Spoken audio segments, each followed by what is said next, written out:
प्यारे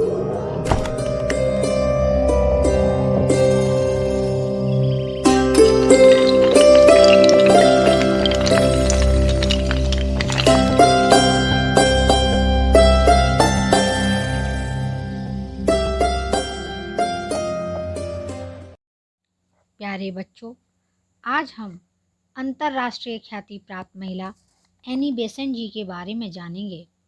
उन्होंने भारत के संबंध में सुंदर कविता लिखी थी जो इस प्रकार है। हे पूर्ण राष्ट्र भारत, भविष्य के भारत, कितनी देर बाद तुम अपना पद प्राप्त करोगे, कितनी देर बाद तुम्हारे निवासी स्वतंत्र जीवन बिताएंगे, कब तुम्हारी आत्मा अनंत को समेटकर उसमें लीन हो जाएगी। बच्चों, एनी बेसेंट जी का जन्म 1 अक्टूबर सन 1847 ईस्वी को लंदन में हुआ था। इनकी माता आयरलैंड की और पिता इंग्लैंड के रहने वाले थे।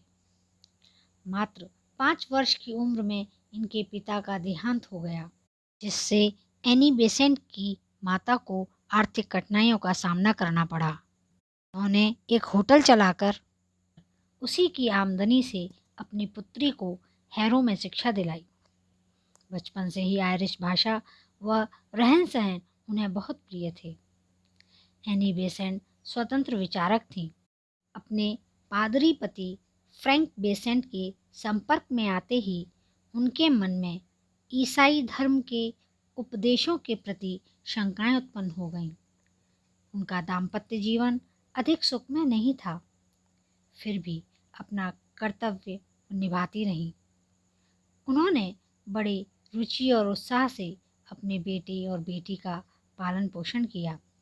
सन 1875 ईस्वी में स्थापित थियोसोफिकल सोसाइटी की सदस्या बनी और आध्यात्मवाद के प्रचार हेतु अपने जीवन को समर्पित कर दिया।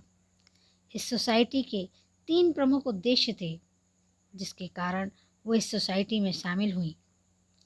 इनमें जाति या धर्म का भेदभाव न किया जाना, आर्य साहित्य व दर्शन को आगे बढ़ाना तथा मनुष्य में छिपी संभव बौद्धिक शक्तियों की खोज करना था। 40 वर्ष की उम्र में वे भारत के विद्वानों, विचारकों, धर्मगुरुओं, समाज सुधारकों आदि के संपर्क में आईं तथा उनके साथ विचार विमर्श किया। तमिलनाडु, वाराणसी, मुंबई, आगरा, लाहौर आदि स्थानों में जाकर उन्होंने भाषण दिए एवं शिक्षा का प्रचार प्रसार व शिक्षा प्रणाली में सुधार पर विशेष बल दिया। पिछड़ी जातियों के लिए स्कूल खोलने हेतु भी उन्होंने तमाम प्रयास किए एवं राष्ट्रीय शिक्षा के अभियान में भी जुट गईं। सन 1907 में थियोसोफिकल सोसाइटी की अध्यक्षा भी बन गईं। अपने विचार जनता तक पहुंचाने के लिए उन्होंने 2 समाचार पत्रों का प्रकाशन भी किया। एक था द कॉमनवेल्थ और दूसरा न्यू इंडिया। एनी बेसेंट प्रभावशाली वक्ता, श्रेष्ठ लेखिका व सफल प्रचारक थीं। उन्होंने धर्मशास्त्र, समाजशास्त्र, राजनीति व शिक्षा पर अनेक ग्रंथों की रचना की। उन्होंने भारतीय सभ्यता और संस्कृति के प्राचीन गौरव का गुणगान किया तथा राष्ट्रवाद को भी धर्म के मार्ग में ले जाने की प्रेरणा दी। उन्होंने श्रीमद् भागवत गीता का अनुवाद किया और hints on the study of Bhagavad Gita नामक पुस्तक की रचना की। इस ग्रंथ से पता चलता है कि वे गीता के ज्ञान योग, कर्म योग, शक्ति योग और इंद्रिय निग्रह की साधना को स्वीकार करती थीं। उन्होंने स्वराज्य के आदर्श को भारत में लोकप्रिय बनाने का सराहनीय प्रयास किया।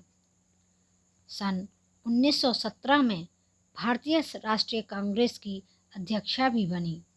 उनके संबंध में हमारे भूतपूर्व प्रधानमंत्री पंडित जवाहरलाल नेहरू ने कहा था कि आज की पीढ़ी के लिए यह नाम मात्र हो सकती हैं, लेकिन मेरी और मेरे से पहले की पीढ़ी के लिए उनका बहुत बड़ा व्यक्तित्व था, जिसने हम लोगों को बहुत प्रभावित किया।